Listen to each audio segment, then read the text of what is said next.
दाई खेला थे दुलरवा बैगा साट मारे, बैगा साट मारे ओ दाई खेला थे दुलरवा बैगा साट मारे।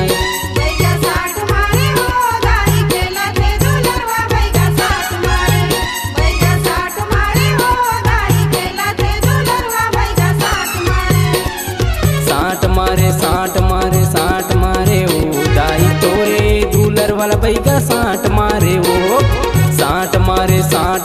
साट मारे ओ दाई तोरे दुलर वाला बैगा साट मारे ओ।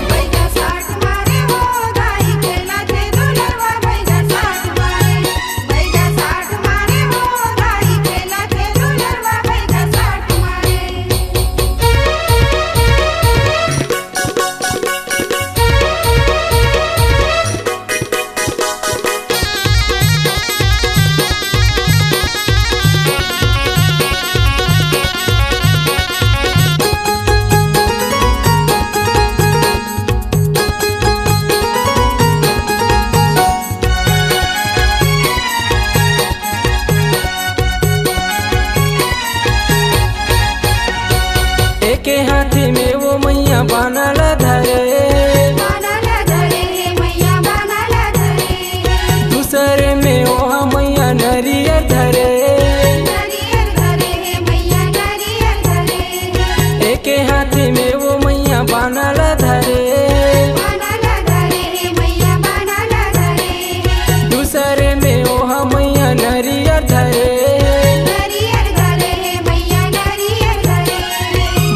बमे कह के मैया खेले तोर दुलरवा, बमे कह के मैया खेले तोर दुलरवा, नहीं माने ता चंदवा बैगा मारे ओला साटा बैगा साट मारे।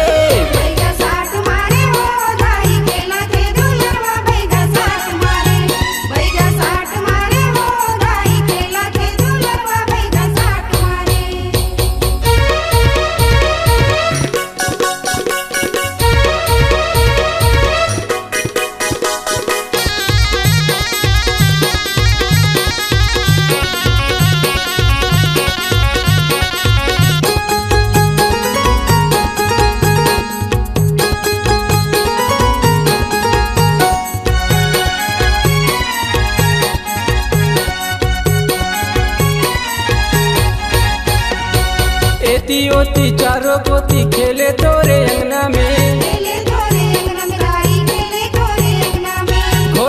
घोलन के मैया आए तोरे भूना में, एती ओती चारों पोती खेले तोरे अंगना में, घोलन के मैया आए तोरे भूना में। कि नहीं लेबे कह के बैगा पूछे, लेबे कि नहीं लेबे कह के बैगा पूछे, हाथ लाला माँ के दाई दुलरवा खड़े बैगा साट मारे।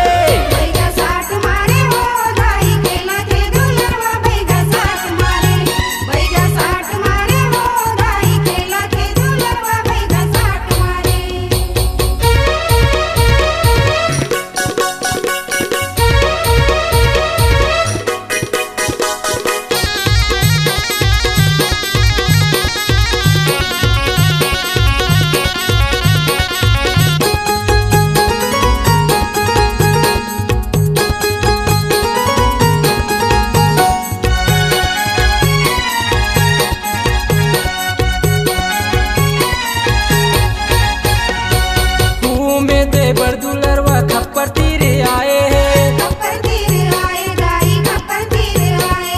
सीतिला दाई ओला शांत कराए हैं,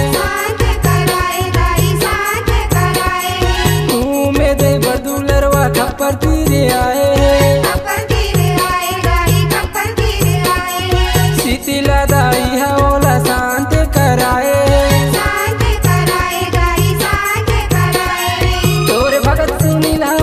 जैसेला सुनाए तोरे भगत सुनीला मैया जैसेला सुनाए, लक्ष्मण तोर चरण में माथे नवाए बैगा साट मारे, बैगा साट मारे ओ दाई खेला थे दुलरवा बैगा साट मारे, बैगा साट मारे ओ दाई खेला थे दुलरवा बैगा साट मारे।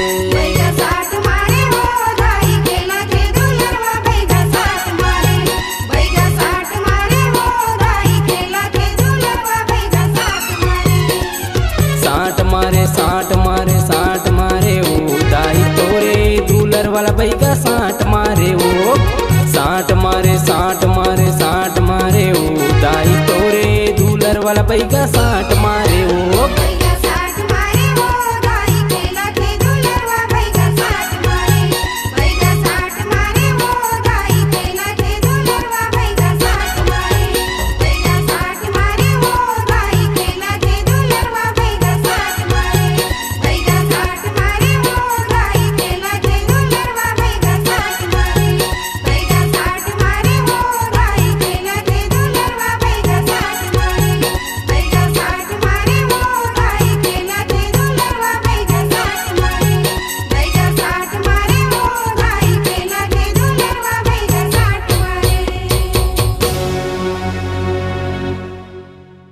आपकी आवाज ही आपकी पहचान है। यदि आप अपनी आवाज को एक नया आयाम देना चाहते हैं तो चले आइए मल्टी ट्रैक डिजिटल रिकॉर्डिंग के लिए AVM audio video studio, Khamtarai, Raipur. Mobile number 9301523929 और 7869646201। यदि आप नए एवं पुराने गीत सुनना चाहते हैं तो avmgana.com में जाकर गाना फ्री डाउनलोड करें और YouTube चैनल में AVM गाना को सब्सक्राइब करें।